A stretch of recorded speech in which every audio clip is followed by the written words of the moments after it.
Hi everybody. I have an old video where I show how to create a watershed model in WMS version 10, but I figured I'd do a new video in WMS version 11. The first thing that we're going to do is start up the wizard for the hydrologic modeling, and let's create a project where I'm going to be able to find it again. And one of the keys to that is don't bury it too deep in the file structure. So what I mean is don't put it a lot of subfolders deep. Just put it in pretty close to the root directory of the C drive. So I'm going to create a folder that goes WMS demo and be working in there. And I'll call this one Morgantown because that's where I'm going to create this watershed. So I click save. Before I click save, you'll notice it doesn't have any file name up top, but once I click save, now we do have the file name up there. Next takes me from the project file name. The next part of the workflow is define project bounds. Now, as a first step, make sure that your project projection is consistent with the area that you're working in. This watershed that I'm going to be delineating is in West Virginia, and West Virginia, the entirety of West Virginia, falls into Zone 17. If you need to change that, then you can click Set the Projection, and my suggestion is to go through the library and pick out whatever projection you're using for the area in question. All of the data that I'm going to be downloading is kind of ready to be compatible with UTM Zone 17. I've got my datum for the vertical units, and I want to make sure that I'm in meters, and so everything's all set there. Click OK, make sure my vertical datum is showing up, the units are meters, so my projection is okay. Next I have to define the boundary of where the watershed is. And you know, this can be an iterative process if you zoom in on the wrong spot. So what I mean is, let's switch over to Morgantown, West Virginia, jump to that location. It's putting me inside the city limits. The watershed that I want to delineate is discharging over here. You see on the street map it even shows that river. I don't know at first glance how far back into the woods that watershed goes, and so I can sometimes get a pretty good idea just by following the stream and seeing how far does it go before terminating, and then look at these other streams. See, this one is flowing north towards this lake, and so my guess is probably the boundaries for this watershed are encompassed by the view that I have right now. Now, I don't have to have it in the center because all of this data is going to be useless to me. So what I usually do is get a feel for what direction from the outlet, where's the watershed. And so the watershed's out this way. So I'm going to put the outlet that I'm going to be clicking on somewhere in the upper left. Okay, so I am encompassing all of the area that's going to be important to me, and you can see that now those boundaries are defined in the project boundary. Sometimes this wizard window will go back behind, and so you have to sometimes go like this to bring the WMS back into the foreground. So the next thing I need to do is click Next to go into the watershed data, and I'm going to use web services to download the data. And although in a class demo I got the elevation, land cover, and soil type in different steps, this time I'm going to do it all at once. So I'm going to turn on the elevation data, land cover, and let's scroll down. I also want to get the soil type, and so I'll click that on. Surgo is the high resolution soil type data. I click download data from web, and it's asking me first of all what resolution I want to get that elevation data for. It's saying that 30 meters might be a good resolution. Since I like a little more precision and don't mind a little bit of extra time for calculating, I'll put that at the next zoom level down. So click OK. It starts to get that. You can see it's loading the elevation data. That's the message it gives. Now it's asking about the raster cell size. This question is related to the National Land Cover Database. So I'm just going to stick with the default there. There's not much you can do to improve the resolution beyond the existing raster file that's available to be downloaded. It can allow you to, if you're doing a really large area, you can downsample, but you can't enhance the data any further than it's already provided. So it's got now, if you look on the left side here in the Project Explorer, it's going to show up with my elevation map under the terrain data. The land use is the land cover database, and then down here is my soil type data. And so let me close the wizard for a minute. Let's just begin with the soil data. If I toggle, you can see that just out of an abundance of caution, it has downloaded an adjacent soil shapefile that I don't actually need. My watershed's over here. I can tell from the colors, and none of my watershed is in this one. So I'm just going to remove it from the project entirely to kind of reduce the RAM requirements and reduce how much is being saved. And so right click here, delete that shapefile, and this is a good time for me to save my work in case something crashes and I need to come back. All right, so what I need to do now is create a new coverage, because what I'm going to be doing is I'm going to be pasting this soil data from the GIS shapefile up into a soil type coverage. Now, this GIS data for the soil, it's useful already. Like if I use this identify tool, I can click down here and it'll tell me some of the characteristics of the polygon that I've selected. It tells me the soil classification, UMC. Like there's a series of abbreviations that can be found on the U.S. Department of Agriculture website that tells you what these different soil types are. But I'm less interested in those three-letter soil abbreviations than I am with the hydrologic soil group. So to get the soil stuff in the place that I need it, just to make things easier to see, I'm going to turn off this visual representation of the land cover database. That's what this 2011 TIFF is. And I'm also going to turn off the elevation TIFF. I don't need either of those. Those are just kind of for visualization and to be colorful, and I don't know. I'm going to first of all create a new coverage, and that is going to be a soil type coverage. So that's a place for me to copy over the soil data that's going to originate from the GIS. So now I've got that soil type coverage created. What I'm going to do is right click on the shapefile for the GIS data that has the soil polygons and join NRCS data. And the reason for that is, remember that when I click on this polygon right now, it's not telling me the hydrologic soil group. It's just telling me some of the data that's built into the database that's associated with the polygons. But when I join NRCS data, it's going in and it's finding more information among the metadata that was downloaded along with these polygons. And so I'm going to join the hydrologic soil group. That's the important thing. And then if there are any spots where the hydrologic soil group isn't defined, I'm going to have it fill the blank values with soil group D. Just to be conservative, that's the worst case scenario. So if there happens to be any spots that there's missing data, and there's usually not, but just in case, it'll fill the blank value with D. So I click OK, and now if I identify that same polygon, we have this hydrologic soil group, and you can see there's a lot more information here having to do with the physical characteristics of the soil. All right, so the next step is to copy the soil data that I want included into this soil type.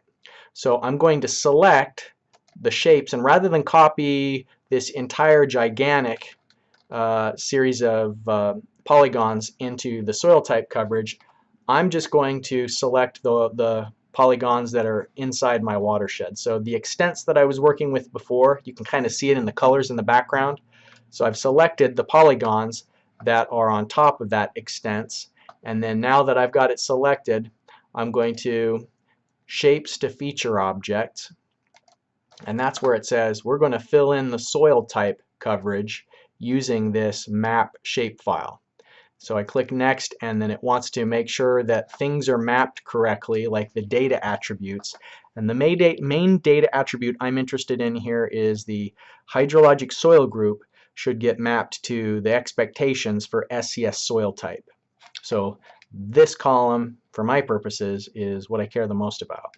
So I'll click Next and Finish, and what it's doing is now it's copying all of those details over to the soil type coverage. And so if I turn off this shapefile, you can see we've got this colorful rat's nest here of soil type, and I can switch back to the drainage, and that kind of goes in the background.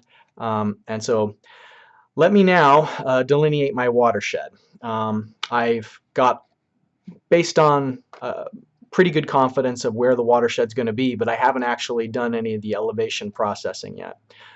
So let's go back into the hydrologic modeling module, and go into the wizard here and create have it run Topaz. And remember, Topaz, what that's doing is it's analyzing each cell in the elevation network, and it's kind of comparing the adjacency relationships, and it's finding what direction is lower in slope, so it can find out what direction the water will flow. And so now let me pull up the mapping data in the background to make sure that I've got the right spot. The online map that I'm going to use is the street map, and the watershed that I'm interested in is going to be discharging right in here. And so remember, I can change how many of these blue lines are showing up by the display for the DEM data. So I can change it to, let's go here in acres, maybe that's easier to understand. Okay, and I'll just have it show instead of 10 acres of upstream area before one of these flow accumulation cells shows up. Let me switch it to 40, and you'll see that the network gets a lot smaller, and this isn't actually changing any of our calculations. This is really just kind of a display issue here. Makes it easier to find where you're going to be placing the outlet. All right, so if I go back here, bring the wizard up again, my outlet location, this would be a point of interest that's defined maybe by where a culvert is going or where a bridge is going. It's just, I want to know what's the flow in the stream at this point on the map. So that's how I choose what the outlet is. And so now with that outlet set and with the DEM in the background, I can click Delineate Watershed, and it's going to go through and calculate where's the ridge line for the boundaries that encompasses all of the area that's going to be flowing to that spot. So all the other locations in the watershed are going to have a higher elevation than that outlet, and they're all going to be draining towards that outlet. So it's doing the calculations now, and it's found that I have an area of about 5,700 acres. So where I clicked on that stream would change not this part of the watershed, but if I'd clicked up here, then this section of the watershed wouldn't be included. So if you have slightly different numbers, that's related to where you clicked here. Now I caution you against getting too close to there's a Monongalia River here. Don't get too close to that river, because then WMS will get confused by this flat area over here, and it might start including some of the river area in our watershed, and we know that it's not. Okay, so let's now use I'm going to switch off this street map so it's not delaying things. We've got the land use. That tells us what's built in certain areas. I've got the soil type, and I want to calculate the curve numbers. So I'm going to go in here to the hydrologic modeling module and calculators, compute GIS attributes. So I want to calculate the curve number, and it's going to use the soil type coverage for soil type, and that's all those polygons and the underlying NRCS data that's been pasted into the soil type coverage. The grid for land use. The grid is the National Land Use Cover database that I've imported. And the last step is for me to import a key for it to understand which ID number corresponds to what curve numbers. And so I'm going to import a table that I have created on previous occasions. Let's see if I can track that down.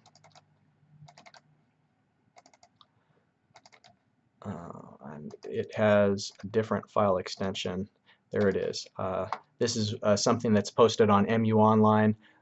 If you're following this somewhere else, send me an email and I can send you this table file. It's just tells us for a certain land use type, for example, for deciduous forest, what curve number to use for type A soil, which is sandy soils, B soil, which is has a lower hydraulic conductivity, C, which is mostly clay soils, and D, which are plastic, saline soils, or really lots of clay, poor hydraulic conductivity. So it's going to be using this table to calculate the curve numbers based on the land use, which is defining the row, and the soil type, which is defining the column.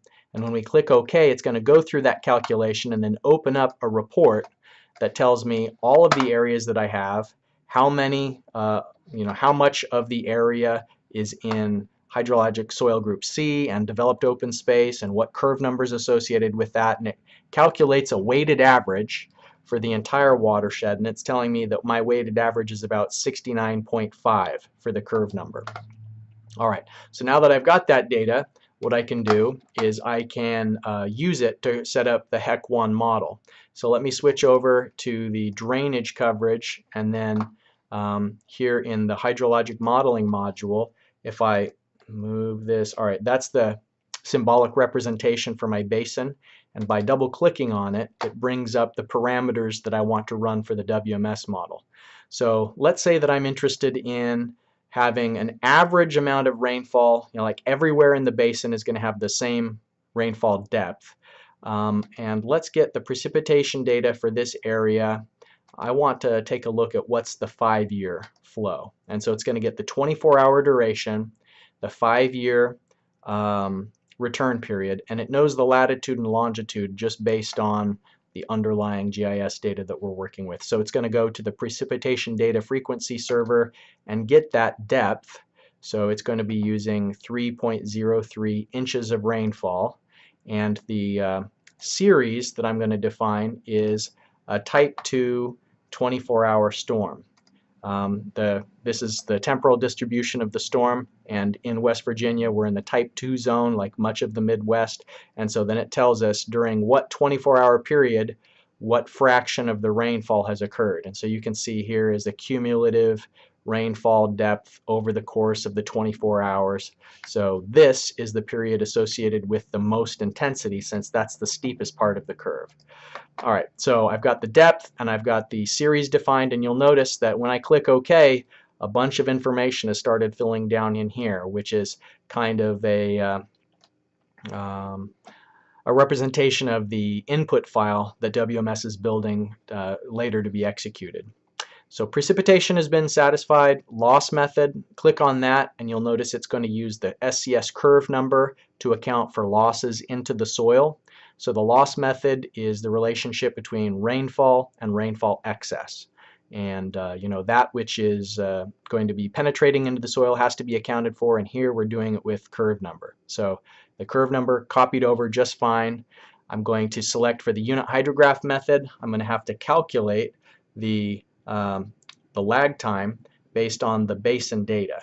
And here if I use the SCS method, I'll have all the data that I need, the watershed length, curve number, the average slope of the watershed, and based on that I calculate a lag time of 1.96 hours. And so that's going to be telling me essentially how long it takes for the water to travel over the surface towards the streams.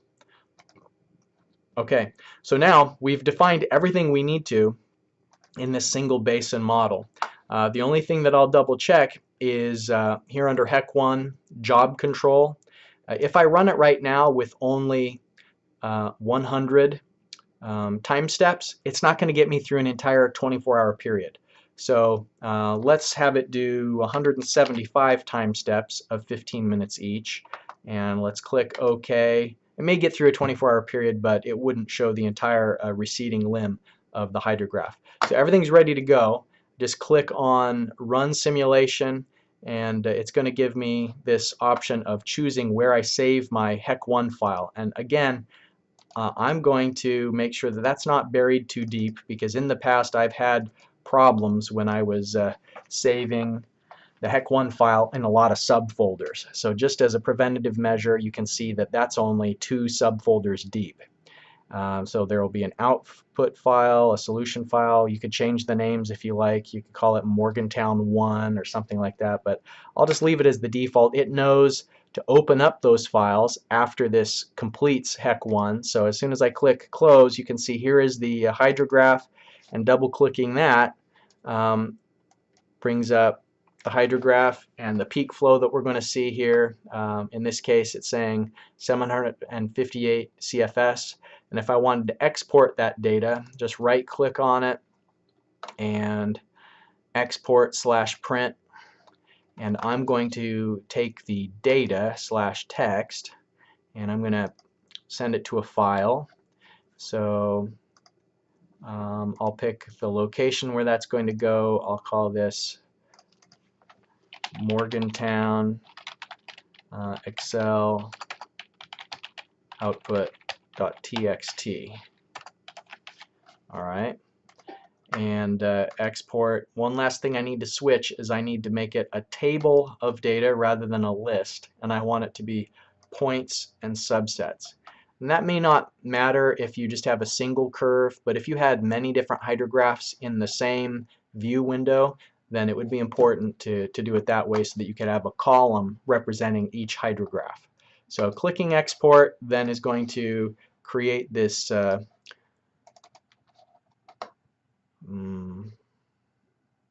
wait for it. Alright. It's going to create this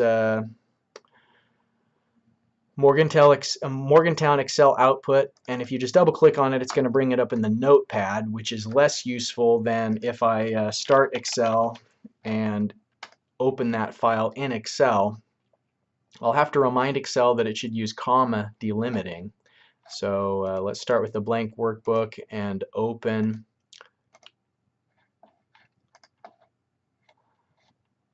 that same file location. For it to show up, I'm going to have to change it because it's only looking for Excel files right now. But if I change it to all files, or if I changed it to text files, here's that text file, open, and it puts me through kind of an import wizard where right now it's not going to delineate the columns the way it should unless I tell it to delimit using commas. So now you can see it's putting those vertical lines where the columns are going to be. So here is our data. This is time in minutes, and this is the runoff in cubic feet per second. So that now if I wanted to create my own figure of that hydrograph, I'd be able to do that by selecting the data for the X values, Control Shift down arrow to get the entire range, and then for the Y, Control Shift up arrow and make sure I don't include that label. And here is the hydrograph.